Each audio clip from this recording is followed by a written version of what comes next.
Ever feel like your husband isn't listening? You're talking to him, you're asking him things, you're maybe making requests, but it's like he doesn't hear you. He's not responding. You feel disappointed, maybe frustrated, unseen, or unheard. Like he just isn't responding. If you're shaking your head right now, then it's probably you. But what if I told you that it does not have to stay that way? That's right. In today's video, I'm going to share some simple, small shifts that you can make so that it'll deepen your relationship and you will have better communication. All right? Because it may not be what you're saying, it could possibly be how you are saying it. That's right. So, you ever heard the term like when you were growing up as a child, it's not what you say, but it's how you say it? Well, exactly.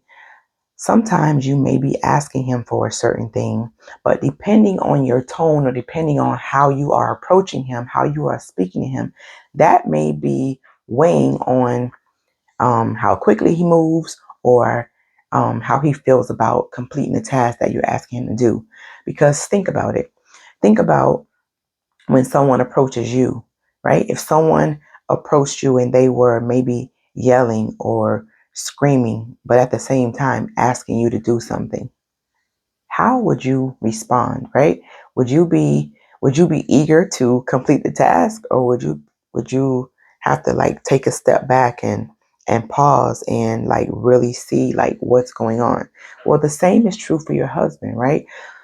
The same way you might feel if someone came at you in a negative tone, the same goes for him. So just consider him and think about how you're speaking when you are approaching him, when you are asking or making requests of him, right? And if you are that person who is maybe nagging or criticizing him, or stop. Don't be that person. All right.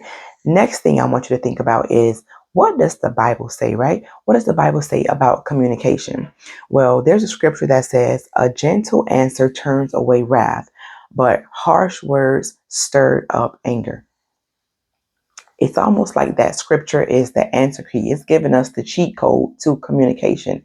It's telling you that if you are speaking in a gentle, calm tone, that is going to turn away anger, right? It's not going to allow the situation to escalate or to keep getting hotter and hotter, right? It's going to keep it calm it down. On the other hand, if you are talking to someone in a harsh, rude, hard manner, right?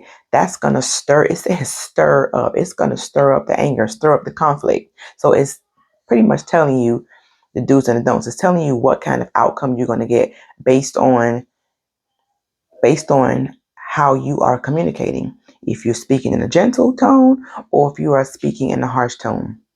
Now, next, let's think about, why did God design communication? What did he design communication for? I would say that he created communication is supposed to build up and not tear down. Your words are very powerful, right? They create things. And when I said the word they create, it put me in the mind of this book that I've been reading. It's a book by Dr. Bill Winston. It's called 4D, Moving Up to 4D. And in the book, he speaks about Adam, how from the beginning, how Adam realized that his words were to be used to create. Us, on the other hand, we use our words more so to express our feelings, and I feel like this and I feel like that, and I'm thinking about, but your Adam knew from the beginning that his words were to be used to create things, and the same goes for us. Your words can create. Your words will create. So before you speak, stop and think about, are these words going to edify? Are they going to build him up? Or are they going to tear him down? And think about, what is it that I want to create? What type of relationship do I want to create with my husband? What type of environment do I want to create in my home and my relationship? What do I want to create? Now, based on what you want to create, that's going to determine the words that you're going to use to express yourself, the words you're going to use to communicate with your husband. So use your words to your advantage and speak life into your marriage. All right, speak life. There's a scripture, Romans 4:17, that says, "Call those things that are not as though they were." So it's saying, even though those things are not yet, you're going to speak to them and speak about them as if they were. Let me give you an example. Instead of saying negative things, you're going to replace those negative comments. You're going to replace those with what you want it to actually be. For instance, instead of, a wife might say, "Oh, he always does that. Oh, my husband is always doing silly things, or he's always been that way." Instead of saying things like that, like what it actually is or what you have been seeing, what you have been experiencing, instead of making those comments, you're going to replace those comments with things like, "Oh, my husband is always making wise decisions. Oh, my husband listens to me when I speak. Oh, I respect him and I honor him, and we have a great marriage. Our marriage is strong. Our communication is excellent." You see? So, and you're replacing negative talk with things that you want it to be. You are calling those things that are not as though they were. All right. So remember, you're replacing those negative words with what you want it to be. You're replacing it with what you want it to look like. All right. Now, the next part I'm going to talk about are some common mistakes that this is to wives, but it could be anyone. These are common mistakes that we might make when we are speaking. So the first one is nagging. Who wants someone nagging them to keep talking to them and asking them the same thing over and over and over again? Don't be that person. Be patient, all right? Depending on what it is that you are asking him to do, he may need time to process. He may need time to learn something. He may need time to figure it out, depending on what it is. So be patient and give him time to even do whatever it is that you are asking him to do. The next thing is criticizing or using sarcasm. This generally never has a positive outcome, right? Just think about how you feel if someone is speaking negatively about you, criticizing you, maybe calling you out of your name or using negative words to describe you, or sarcasm, right? Making you feel small or silly, simple or insignificant. This never really goes well. If you are using these things to refer to your husband, is he going to be eager to complete that task for you, or is he going to be excited to do something when you ask? Probably not. And you're probably going to slow down the process even more by doing this, right? It's not going to make him want to do something for you. Not that he won't. He may still do it out of obligation, depending on what it is, but it won't be done out of love, right? Because if you're speaking that way about him, it's going to put him in a negative place or a defensive place. All right. And the last one I'm going to speak about, common mistake, is the silent treatment. This is something we probably are all guilty of or have been guilty of at some point. I got to raise both my hands because I have definitely been guilty of this.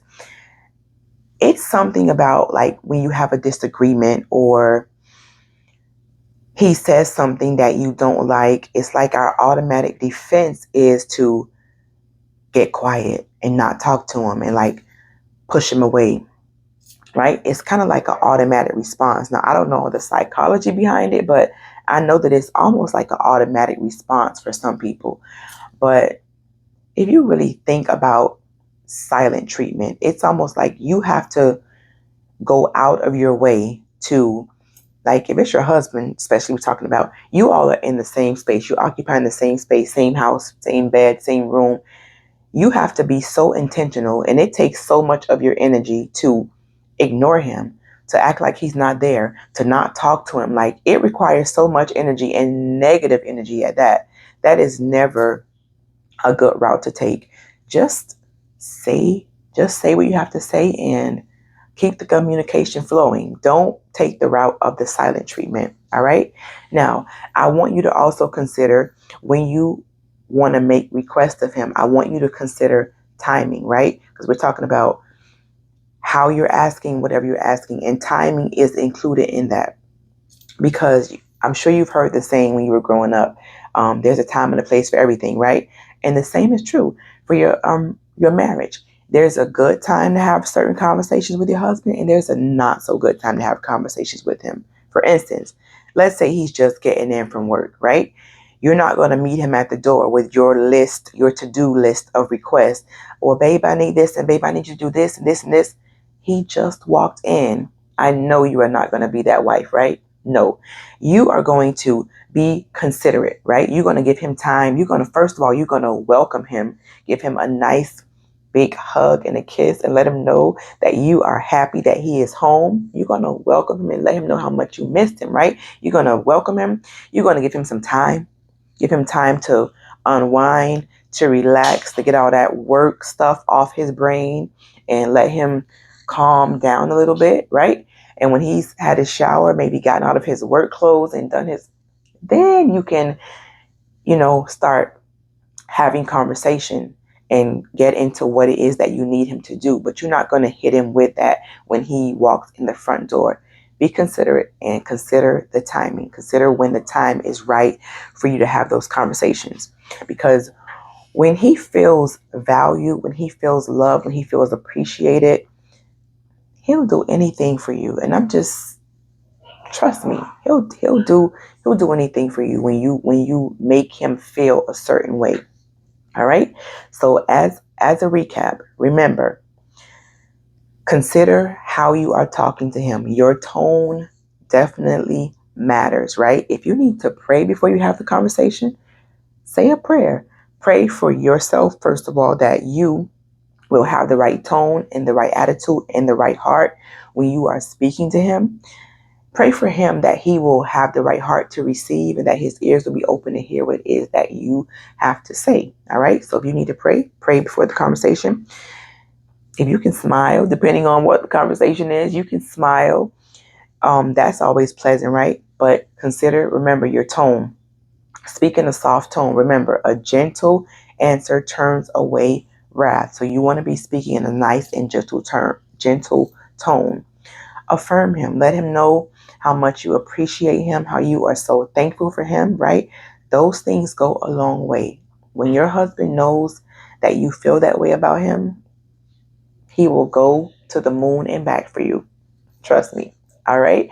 The last one is be patient. Don't be that nagging wife. Don't be her. All right. Give him time. Again, depending on what it is, give him time to do whatever it is.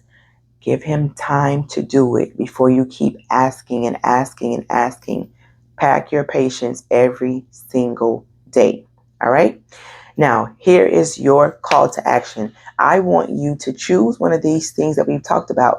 Choose one of these strategies, and I want you to use it. In the next conversation that you're going to have with your husband, be intentional. Choose one of these strategies that we talked about and use it in the conversation and see how it goes. And I actually want you to come back here and leave me a comment.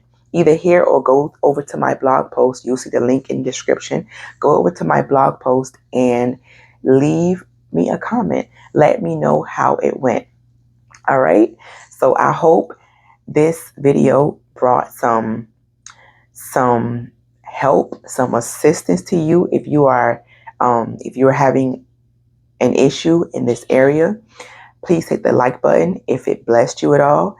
If you know someone that would benefit from it, hit the share button, forward them the video. And if you are not a member of our community, please hit the subscribe button, all right? So you can get useful content from us every single week, all right? Thank you so much for tuning in, and click the link in the description and head on over to my blog and subscribe there so we can stay in touch. All right. Thank you so much for tuning in, and I will see you next time. Bye-bye.